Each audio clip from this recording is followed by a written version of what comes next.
आज भगत सिंह की जयंती है। मैं उन्हें कोटि कोटि नमन करता हूँ। आज भगत सिंह की जयंती पर मैं उनकी जीवनी आप लोगों के सम्मुख लेकर प्रस्तुत हूँ। तो उनकी जीवनी सुनिए। 27 सितंबर 1907 को उनका जन्म हुआ बंगा में, जो कि अभी पंजाब में है, जो पाकिस्तान के पंजाब लाहौर में स्थित है।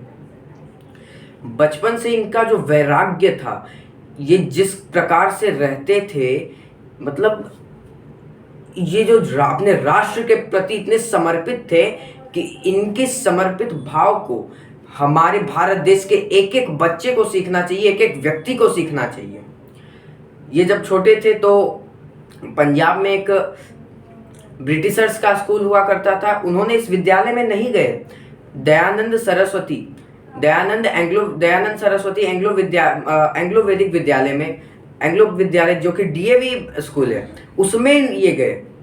और बचपन से ये पढ़ाई में इतने अच्छे थे कि उसी समय, बचपन में ही, छोटे समय में ही ये 50 एक्स्ट्रा किताबें पढ़ गए। 50 अलग, जो उनके कोर्स में है ही नहीं है, वैसी किताबें पढ़ गए। और कोई ऐसी वैसी किताबें नहीं, ऐसी किताबें जो राष्ट्रीयता को समर्पित हो।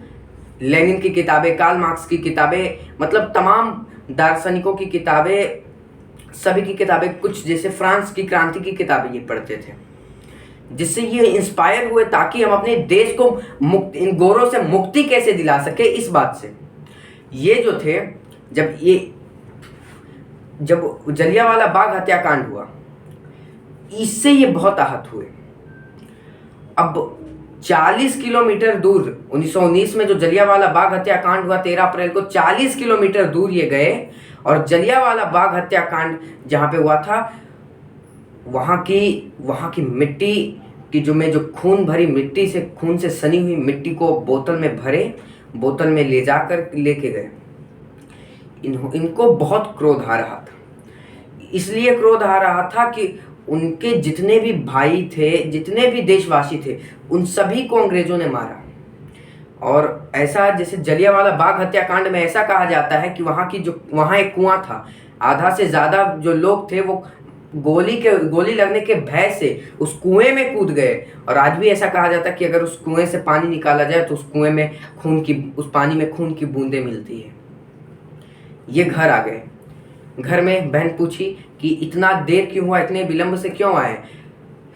इन्होंने वो मिट्टी दिखाई और उन्होंने ये कहा कि ये मेरे भाइयों, ये मेरे देशवासियों के रक्त की मिट्टी है, रक्त से सनी हुई मिट्टी है। मैं इसका प्रतिशोध अंग्रेजों को मार करके, उसे भगा करके अवश्य लूंगा। अब धीरे धीरे समय बीतता गया, ये और बड़े हुए धीरे धीरे। अब जैसे उस समय गांधी जी का असहयोग आंदोलन चल रहा होगा। आप लोग ने इतिहास में पढ़ा होगा असहयोग आंदोलन के बारे में। असहयोग आंदोलन लगभग सफल हो ही गया था, लगभग सफल हो गया था। तब बिहार से कुछ पहले एक उत्तर प्रदेश में चौरी चौरा जगह है, जहाँ पे उन्होंने क्या किया, जहाँ पे कुछ लोग, मतलब जितने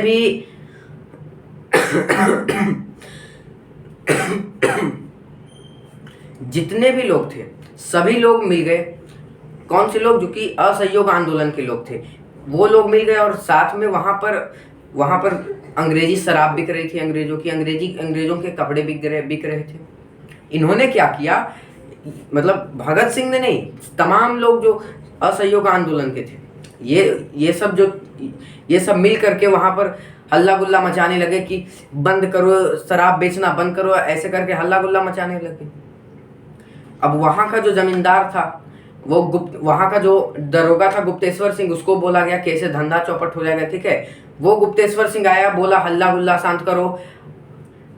आकाश में फायरिंग करने लगा, हवा में फायरिंग की, ठीक है। नहीं माने, भीड़ इकट्ठा और होने लगी, कुछ लोगों को गोली मारा, भीड़ और इकट्ठा होने लगी, धीरे धीरे गोली मारा, मतलब ऐसे किया गया। जैसे ही उसकी गोली खत्म हुई, लोगों ने उस पर हमला कर दिया, उसको मार करके वो जो थाना था उसमें आग लगा दी। 17 पुलिस वाले वहाँ जिंदा जल गए। इससे गांधी जी को बहुत ग्लानि हुई, बहुत आहत हुए। वो इस असहयोग आंदोलन को बंद कर दिए, इस चौरी चौरा हत्याकांड के कारण। इसीलिए अब सब बहुत आहत हो गए। यहीं से दो दल टूटा, एक गरम दल, एक नरम दल। गरम दल में भगत सिंह जैसे लोग थे, नरम दल में गांधी जी के समर्थक लोग थे। अब गरम दल और नरम दल में अब क्या होने लगा, तो नरम दल जो नरमी से काम लेते, अहिंसा के मार्ग पर चल के हमें आज़ादी प्राप्त, गरम दल मार काट करो, एक से कुछ समय बाद आज़ादी ले लो, ऐसे लोग थे। अब धीरे धीरे समय बीता तो भगत सिंह, अब जो थे भगत सिंह की माता जो थी, वो जब गांधी जी ने अपना असहयोग आंदोलन का जो मूवमेंट था, असहयोग आंदोलन, उसको वापस ले लिया, तब भगत सिंह ने कॉलेज ज्वाइन कर लिया, महाविद्यालय, लाला लाजपत राय का महाविद्यालय ज्वाइन किया, उसमें जुड़ गए। वो तन मन धन से अपनी शिक्षा ग्रहण की और 300 अलग किताबें, एक्स्ट्रा की बुक्स जो थे 300 किताबें, वो उसको पढ़ लिए। 300 किताबें को पढ़ने, 300 किताब, और वो मैंने आपको बताया कि वो कार्ल मार्क्स, लेनिन जैसे तमाम दार्शनिकों को, बड़े बड़े दार्शनिकों के किताब पढ़ते थे। वो फ्रांस की क्रांति की, बोल्शेविक मूवमेंट जो हुआ, उसकी किताबें पढ़ते थे। तो अब धीरे धीरे समय बीता, उनकी माता बोलने लगी कि अब उन विवाह के लिए, उन्होंने कहा कि अगर मेरा विवाह होगा तो वो आज़ादी से होगी, आज़ादी ही मेरी दुल्हन रहेगी। तब उन्होंने एक चिट्ठी लिखा घर पे और घर छोड़ के चले गए और चंद्रशेखर आजाद के संगठन में जुड़ गए। चंद्रशेखर आजाद के संगठन में जुड़ने के बाद इन्होंने, जब सोच सकते हैं कि 18-19 साल का बच्चा, इनको बचपन से ही कुश्ती लड़ने का, अभिनय करने का शौक था, लेकिन इन्होंने काकोरी जो लूट इन्होंने किया था, अंग्रेजों का माल लूटा था, वो लूटने चले गए। और इसमें क्या हुआ कि अशफाकुल्ला और राम प्रसाद बिस्मिल, ये दोनों पकड़े गए। ये टूटने के लिए नहीं बने थे, ये तोड़ने के लिए बने थे। ये इनको फांसी की सजा सुना दी गई।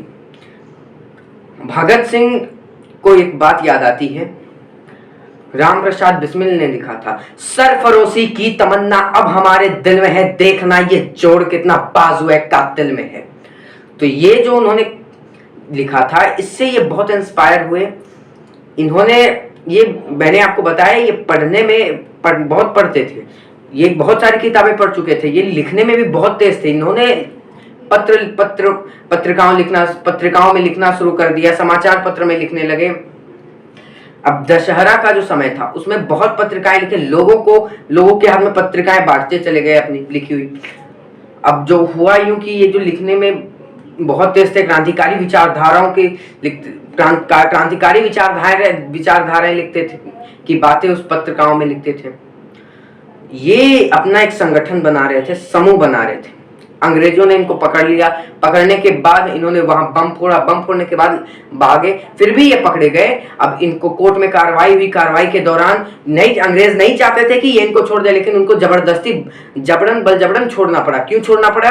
तो क्योंकि उन्होंने 60,000 रुपए की मांग की। आज के 60,000 नहीं, आज के 90 साल पहले के 60,000 रुपए उन्होंने, अब सोच सकते हैं उस समय के 60,000, जब मतलब बहुत तमाम जमीन जायदाद बेचे गए।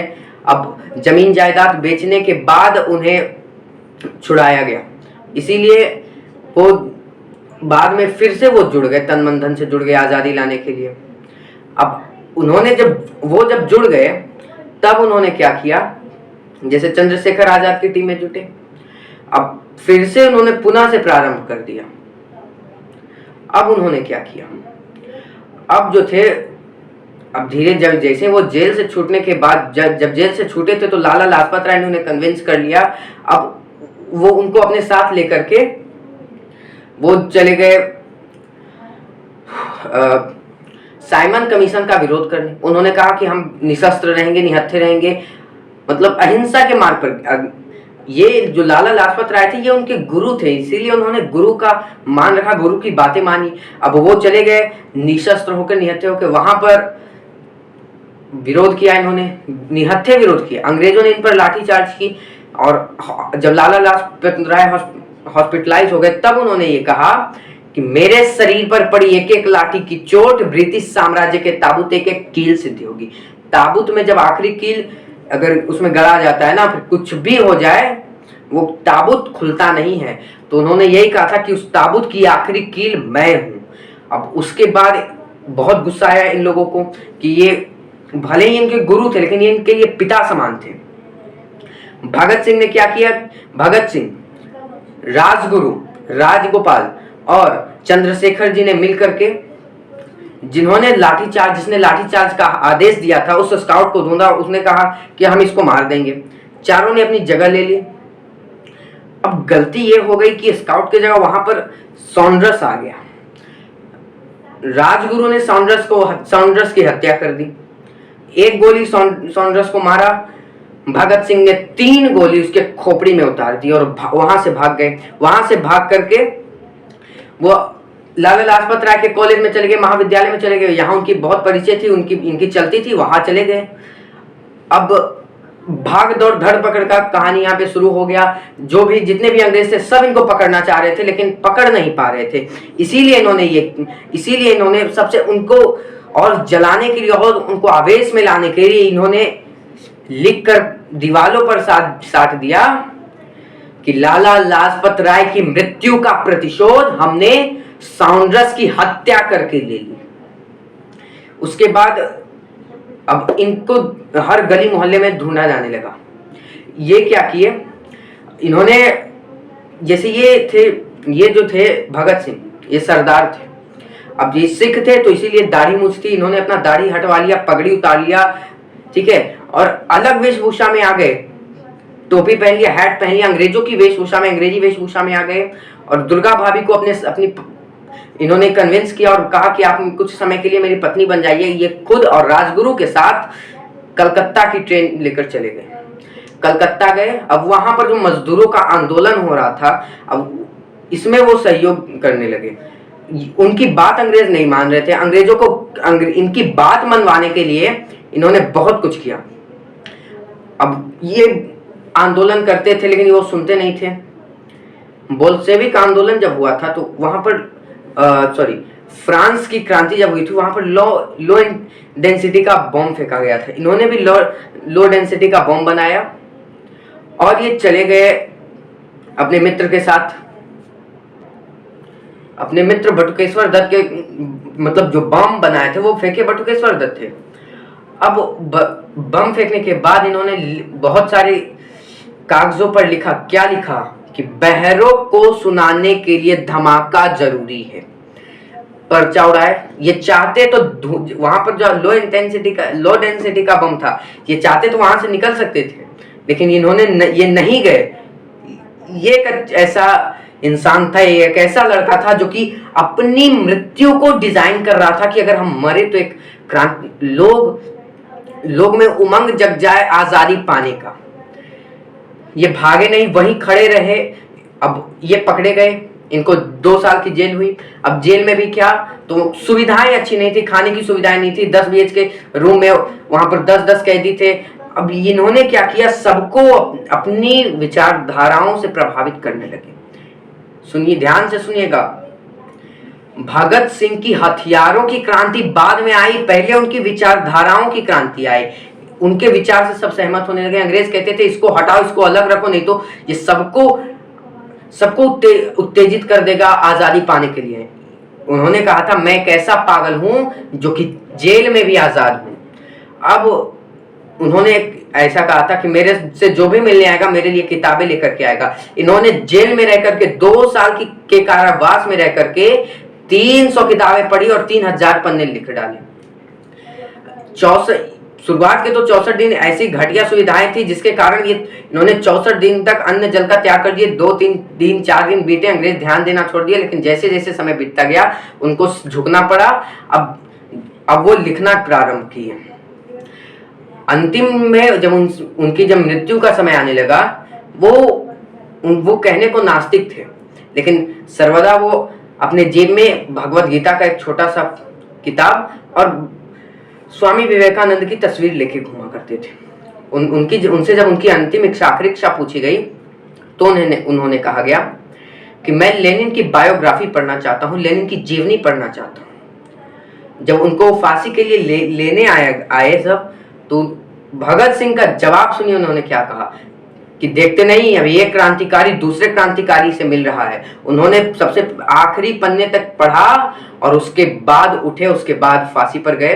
फांसी जैसे अमूमन ये होता है कि जो समय निर्धारित होता है फांसी के लिए, वो समय पर फांसी दी जाती है, लेकिन इन तीनों के चलते, भगत सिंह, सुखदेव और राजगुरु के कारण, फांसी जो 24 मार्च को होने वाली थी वो 23 मार्च को हुई। क्यों?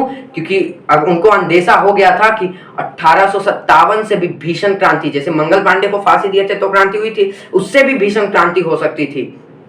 लेकिन 23 मार्च को इन्होंने फांसी दे दी इन तीनों को। इन्होंने ये कहा कि अगर संभव हो, अगर ऐसा कुछ हो, संभव हो, तो हमारे चेहरे पर कपड़ा ना बांधो और हमारे हाथ खुले छोड़ दो। लेकिन उन्हें ये कह दिया गया कि हाथ तो हम खुले छोड़ सकते हैं, लेकिन चेहरे पर कपड़ा जरूर बांधेंगे। तीनों ने आपस में गले लगाकर फांसी को चूम करके वीर गति को प्राप्त हुए। लेकिन आपको मैं बता दूं कि आज भी इतिहास के कुछ ऐसे किताबें हैं जिसमें भगत सिंह जैसे महान शहीद को आतंकवादी कहा जाता है। क्या ऐसा कहने से आपका खून नहीं खौलता कि हमारे देश के क्रांतिकारी, हमारे देश के वीर जवान को आतंकवादी कहा जाता है? हमारे देश के कुछ तो ऐसे बड़ी बड़ी किताबें हैं जिसको सभी लोग पढ़ते हैं, उस किताब में भगत सिंह का नाम तक नहीं है। कुछ में नाम तो है, लेकिन इतने कम अक्षरों में उनकी व्याख्या कर दी गई है कि वो उनकी व्याख्या इतनी समय में संभव ही नहीं है, फिर भी इन्होंने ऐसा कर दिया है। तो आज के लिए बस इतना ही। उम्मीद करता हूं भगत सिंह के बारे में आपको सब कुछ समझ में आया होगा।